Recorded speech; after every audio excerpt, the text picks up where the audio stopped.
Kak. Assalamualaikum warahmatullahi wabarakatuh. Bagaimana kabarnya anak-anak hebat? Semoga kita semua dalam keadaan sehat.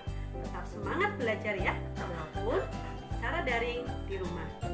Perkenalkan, saya Kuswati SPD, mahasiswa PPG dalam jabatan Angkatan Ketiga Universitas Muhammadiyah Surakarta, unit kerja SD Negeri 2 Kalisalak, Korwilcam, Gedung Banteng. Pada kesempatan kali ini, saya akan menayangkan video praktik pembelajaran kelas 5, tema 5, ekosistem, subtema 3, keseimbangan dalam ekosistem pembelajaran 1, muatan pelajaran bahasa Indonesia dan IPA.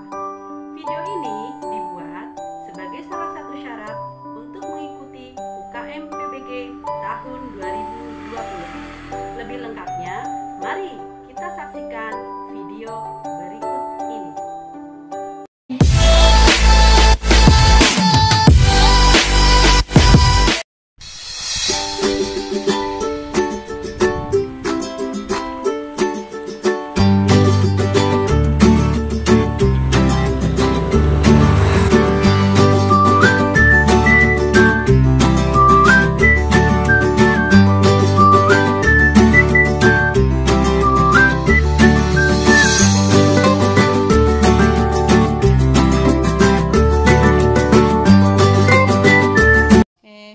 Assalamualaikum warahmatullahi wabarakatuh.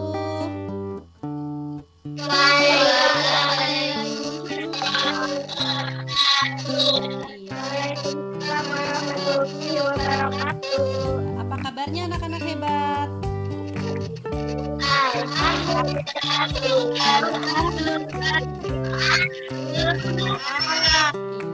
Semoga kita semua dalam keadaan sehat ya. Apalagi di masa pandemi seperti ini ya. Di masa pandemi ini jangan lupa kalian untuk selalu mematuhi protokol kesehatan ya. Antara lain memakai masker, mencuci tangan, hindari keramaian, hindari menyentuh wajah, meningkatkan daya tahan tubuh, istirahat yang cukup serta menjaga kesehatan ya. Nah, walaupun kalian belajar di rumah, jangan lupa untuk selalu melaksanakan hal-hal baik ya. Rajin beribadah dan belajar serta membantu orang tua dan membantu orang lain juga ya. Nah, sebelum pembelajaran ini dimulai, Bu Guru akan mengabsen kehadiran terlebih dahulu ya. Ada Almira Fadila, Hadir, Bu. Dini Nahla,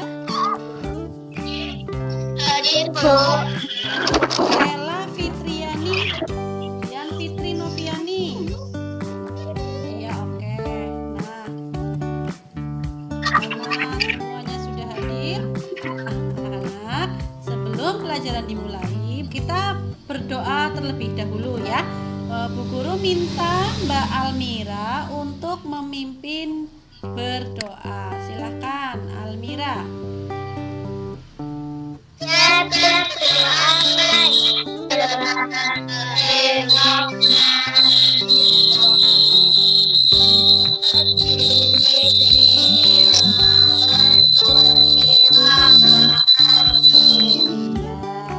Semoga dengan berdoa pembelajaran pada hari ini dapat berjalan dengan lancar dan bermanfaat bagi kita semua ya. Amin.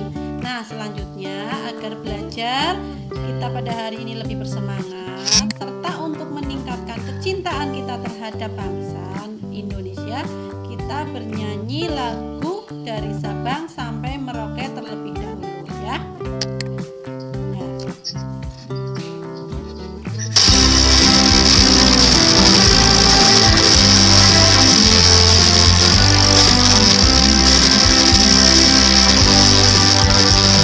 Sabang sampai Merauke, berjajar pulau-pulau, sambung menyambung menjadi satu.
Masih, Bu.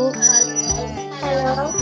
Kita Masih, Bu. ya bagus ya, harus tetap semangat. Nah, sebelum melanjutkan pembelajaran selanjutnya, Bu Guru minta kalian untuk membaca buku handout serta buku siswa yang sudah Bu Guru bagi ya.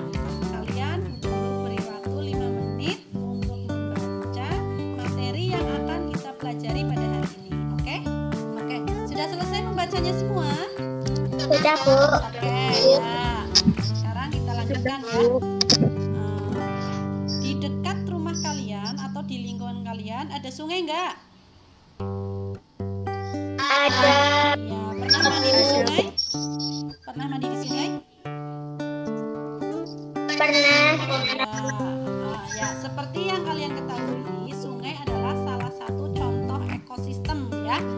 Nah, sekarang coba kamu pikirkan, apa yang akan terjadi jika salah satu komponen dalam ekosistem itu punah ya. Misalkan di sungai itu kan banyak ikan. Nah, ikannya itu diburu oleh manusia, misalkan menggunakan bahan peledak atau diracun. Nah, apakah berpengaruh terhadap komponen yang lain? Berpengaruh. Betul sekali. Menurut kalian siapa yang paling berpengaruh terhadap rusaknya keseimbangan alam? Manusia. Betul sekali. Manusia menjadi pihak yang paling bertanggung jawab terhadap rusaknya keseimbangan alam. Nah, jadi pembelajaran pada hari ini berhubungan dengan keseimbangan ekosistem. Apa yang akan kita pelajari pada hari ini? Hari ini kita akan belajar tema 5, subtema 3, keseimbangan ekosistem, pembelajaran 1, muatan pelajaran bahasa Indonesia dan IPA. Tujuan pembelajaran pada hari ini adalah yang pertama, kalian nanti mampu menganalisis hubungan antar ekosistem dengan tepat. Lalu mampu membuat paragraf berdasarkan pokok pikiran dalam teks non-fiksi. Lalu mampu menganalisis hubungan jaring-jaring makanan dengan keseimbangan ekosistem. Lalu mampu menyajikan informasi penting dengan percaya diri. Selanjutnya mampu menyajikan karya berupa peta konsep berupa jaring-jaring makanan dengan percaya diri ya. Jadi itu adalah tujuan pembelajaran kita pada hari ini. Ya, sekarang kalian simak dulu ya video tentang wabah tikus yang terjadi di suatu daerah.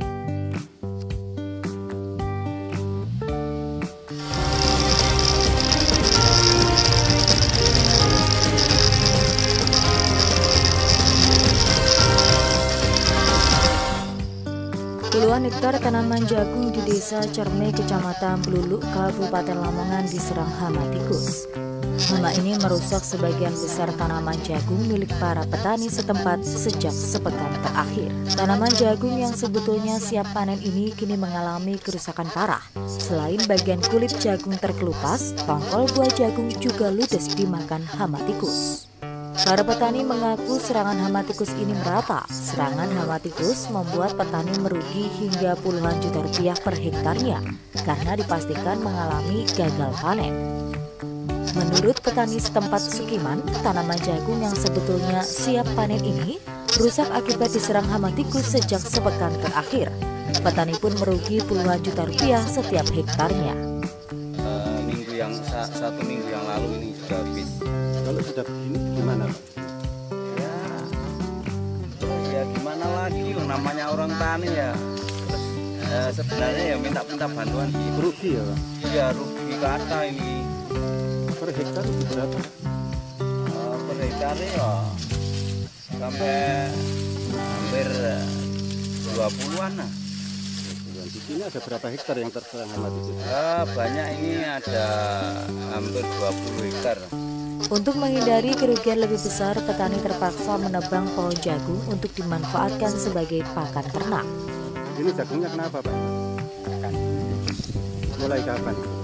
Sejak mulai bersih itu sudah diserang. sudah begini gimana petani, Pak?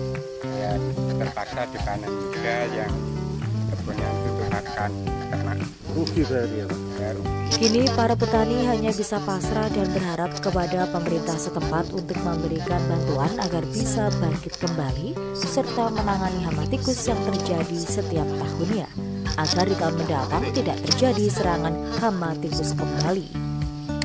Ken Ibrahim Sakti, CTV, Lampung. Ya. Kalian sudah menyimak video tentang wabah tikus tadi? Sudah, Bu. Ya, sekarang coba buat 5 pertanyaan dari video yang sudah kalian tonton tadi. Coba. 1. Apa penyebab petani gagal panen? Ya, terus 2, Daerah mana terjadi serangan wabah tikus? terus 3, Siapa yang paling bertanggung jawab atas adanya hama tikus? 4, Kenapa hama tikus menjadi banyak? Bagaimana mengatasi wabah tikus? iya. Oke. Pertanyaannya ini ya. Jadi, apa penyebab petani gagal panen? Di daerah mana terjadi serangan wabah tikus? Siapa yang paling bertanggung jawab atas adanya hama tikus dan mengapa hama tikus menjadi banyak? Lalu bagaimana mengatasi wabah tikus ya? Nah, sebelum Bu Guru menjawab pertanyaan tadi Bu Guru simpan dulu ya. Nah, sekarang kalian dengarkan dulu penjelasan dari Bu Guru. Ya, kalian tentu masih ingat ya materi ekosistem yang sudah kita pelajari sebelumnya ya. Di dalam ekosistem ada komponen biotik berupa makhluk hidup ya. Salah satunya adalah hewan. Nah, berdasarkan makanannya, hewan itu dibedakan menjadi 3, yaitu hewan herbivora, karnivora, dan omnivora ya.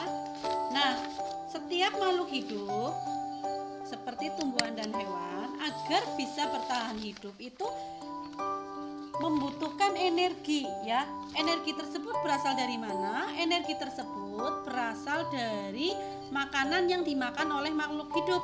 Sebagai contoh dalam diagram berikut ini ya. Tumbuhan contohnya padi ini mendapatkan energi dari matahari dan air.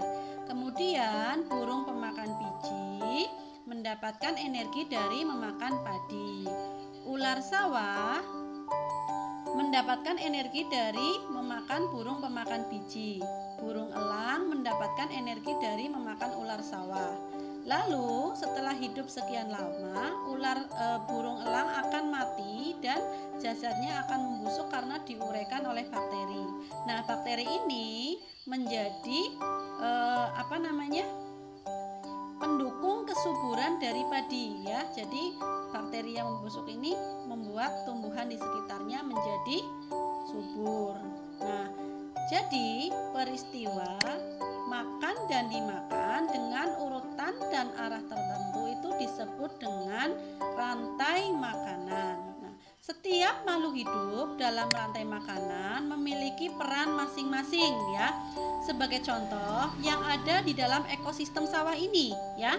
Padi sebagai tumbuhan itu disebut dengan produsen.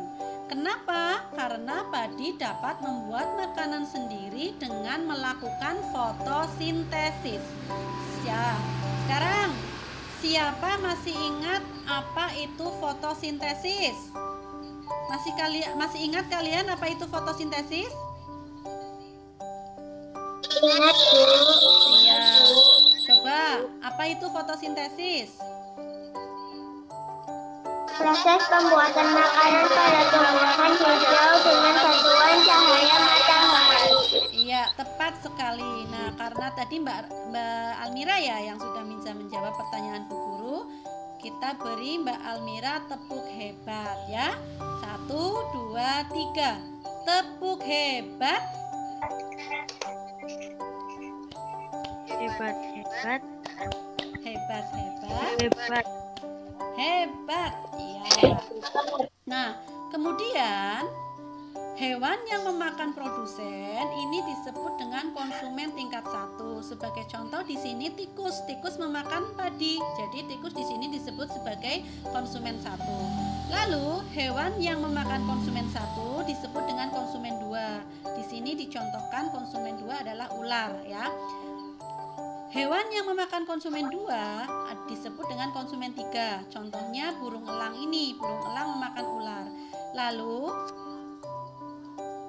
burung elang setelah sekian lama hidup dia akan mati. Jasadnya akan diuraikan oleh pengurai ya, bisa jamur, bisa juga bakteri ya.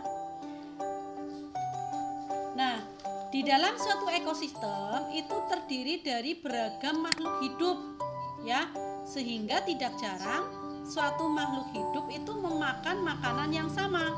Begitu pula satu jenis makhluk hidup menjadi makanan beberapa jenis makhluk hidup yang lain. Contohnya di sini, padi dimakan tikus, dimakan burung pipit, dimakan belalang. Belalang menjadi makanan serangga dan menjadi makanan laba-laba. Laba-laba menjadi makanan burung pemakan serangga dan menjadi makanan katak ya. Burung pipit menjadi makanan elang dan menjadi burung pemakan serangga. Nah, hal ini menyebabkan banyak rantai makanan yang terjadi dalam satu ekosistem.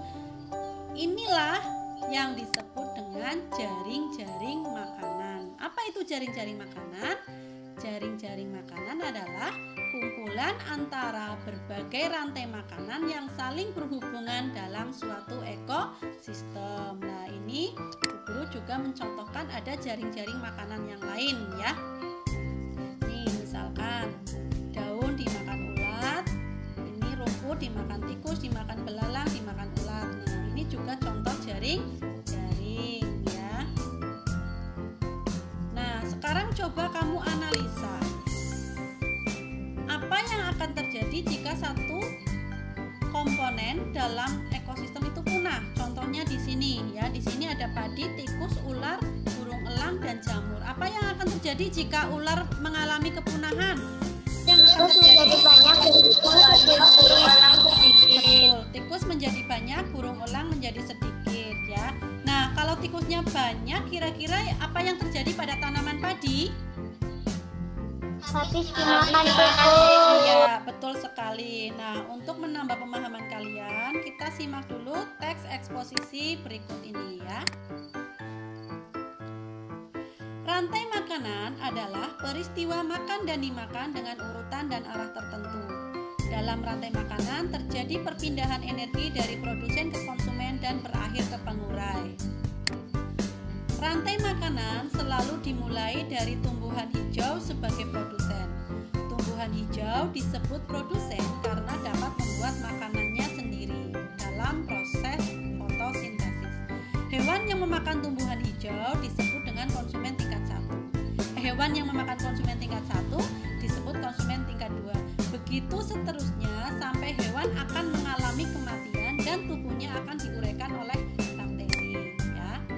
Jaring-jaring makanan adalah kumpulan antara berbagai rantai makanan yang saling berhubungan di dalam ekosistem. Jaring-jaring makanan terjadi karena setiap jenis makhluk hidup tak hanya memakan atau dimakan oleh satu jenis makhluk hidup lainnya. Ekosistem yang terdiri atas banyak rantai makanan akan membentuk jaring-jaring makanan. Berikut adalah contoh jaring-jaring makanan yang terdiri dari beberapa rantai makanan ya. Bisa kamu simak di sini ada 4 rantai makanan dalam satu jaring-jaring makanan. Nah, dalam rantai makanan, semua aktivitas makan dan dimakan berakhir di pengurai. Hal ini menunjukkan bakteri sangat penting dalam ekosistem. Dengan adanya bakteri pengurai, kesuburan tumbuhan akan terjamin. Begitu pula dengan tingkat yang lain. Apabila salah satu tingkat mengalami kerusakan atau kepunahan, maka akan menyebabkan tingkat yang lain mengalami gangguan. Sebagai contoh, jika ulat dan burung hantu berkurang, maka tikus sawah akan meningkat sehingga menyebabkan gagal panen. Nah, berdasarkan uraian di atas dapat disimpulkan bahwa dalam suatu ekosistem terjadi saling interaksi dan ketergantungan antara organisme guna kelangsungan hidupnya. Keseimbangan ekosistem bergantung dengan tersedianya setiap komponen dalam jaring-jaring makanan. Nah, paragraf yang sudah Bu Guru bacakan tadi adalah jenis paragraf teks eksposisi. Apa itu teks eksposisi? Teks eksposisi merupakan karangan yang berisi gagasan dan fakta. Teks eksposisi mengandung informasi atau pengetahuan yang digambarkan dalam bentuk yang padat, singkat, dan jelas. Ciri-ciri teks eksposisi yaitu memuat fakta dan pendapat, bersifat informatif, memuat informasi pengetahuan, netral dan objektif, terdapat penilaian dan upaya membujuk serta disampaikan dalam bentuk baku. Nah, dari teks eksposisi kita bisa menemukan pikiran utama dan informasi penting ya. Contohnya pada paragraf ini ya. Tadi paragraf yang sudah Bu Guru bacakan tadi, kita bisa menemukan ide pokok paragrafnya yaitu rantai makanan karena di sini dijelaskan mengenai rantai makanan ya. Nah, sekarang tadi ada 5 pertanyaan. Sekarang kalian jawab pertanyaan yang sudah kalian buat tadi ya. Coba sekarang Bu Guru tanya dari yang sudah kalian buat tadi. Coba, apa penyebab petani gagal panen? Serangan hama tikus. Ya. Di daerah mana terjadi serangan wabah tikus? Serangan hama tikus terjadi di Banjarnegara. Siapa yang paling bertanggung jawab atas adanya hama tikus? Iya, betul. Mengapa hama tikus menjadi banyak?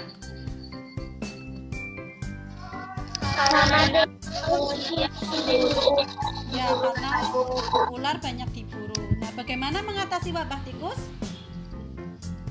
Cara mengatasi tikus melepas ular dan burung hantu di sawah.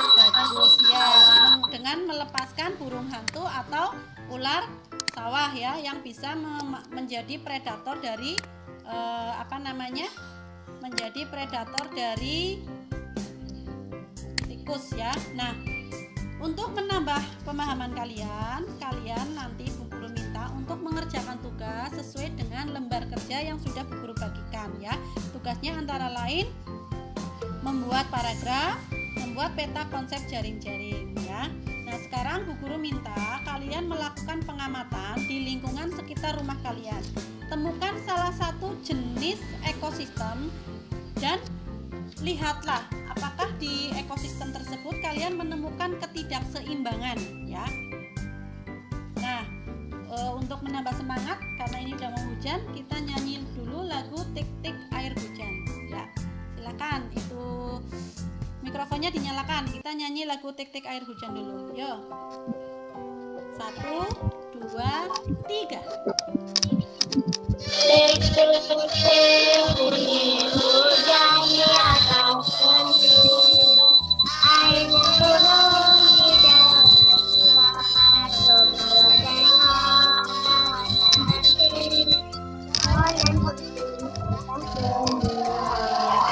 Nah, sekarang Bu Guru minta Mbak Dini untuk menyampaikan hasil pengamatannya. Silahkan Dini, kamu tadi mengamati apa? Saya mengamati ekosistem di belakang rumah. Ya, Di sana ada ayam, ular, ayam, musang. contoh ketidakseimbangannya apa yang kamu temukan? Daun bayam di belakang ular. Iya, nah untuk mengatasi banyaknya ulat bagaimana kira-kira?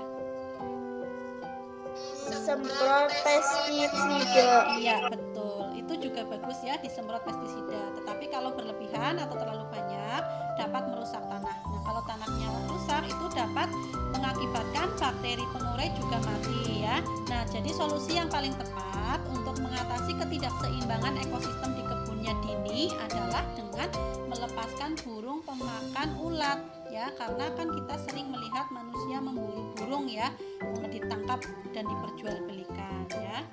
Nah, selanjutnya untuk mengukur kemampuan kamu pada hari ini, kamu nanti mengerjakan soal di Google Form ya. Ada 2 soal, yaitu untuk mengukur pengetahuan bahasa Indonesia dan pengetahuan IPA ya. Nah, jangan lupa soal itu kamu kerjakan dengan mandiri, teliti, Nah, sampai di sini apakah ada yang mau ditanyakan? Tidak, Bu. Oke, kalau tidak, bagus ya. Kalau tidak, sekarang coba kamu sampaikan apa yang sudah kita pelajari pada hari ini. Rantai makanan, jaring-jaring penanaman, keseimbangan ekosistem, dan teks eksposisi. Bagus ya. Jadi kita hari ini sudah mempelajari banyak sekali ya. Jika disimpulkan, yang sudah kita pelajari adalah ini ya. Rantai makanan adalah urutan makan dan dimakan dalam suatu ekosistem. Beberapa rantai makanan dalam suatu ekosistem akan membentuk jaring-jaring makanan. Agar keseimbangan ekosistem terjaga, maka tiap komponen dalam jaring-jaring makanan harus tetap ada. Teks eksposisi merupakan karangan yang berisi gagasan dan fakta. Teks eksposisi mengandung informasi atau pengetahuan yang digambarkan dalam bentuk yang padat, singkat, dan jelas. Nah, alhamdulillah pembelajaran hari ini sudah selesai. Jangan lupa untuk melaksanakan tugas kamu ya. Nanti kamu juga Bu Guru minta untuk membuat jaring-jaring makanan dari beberapa gambar hewan ya. Nah, untuk pembelajaran berikutnya kita akan belajar tentang perubahan lingkungan alam. Nah, sebelum pembelajaran ditutup, Bu Guru ingatkan kalian untuk tetap semangat belajar dan menjaga kesehatan ya. Sekarang kita tepuk salut dulu sebelum pelajaran ini kita akhiri. Yo, 1, 2, 3. Tepuk salut. Salut.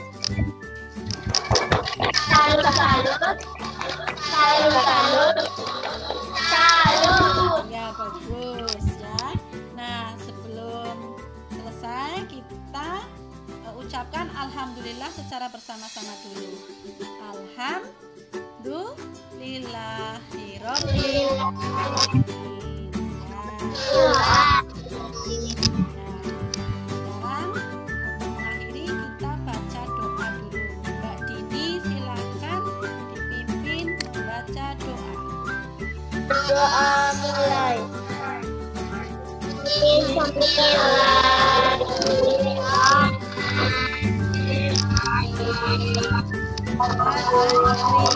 Innal insana lafi khusrin illal ladzina amanu wa amilus sholihati wa tawassaw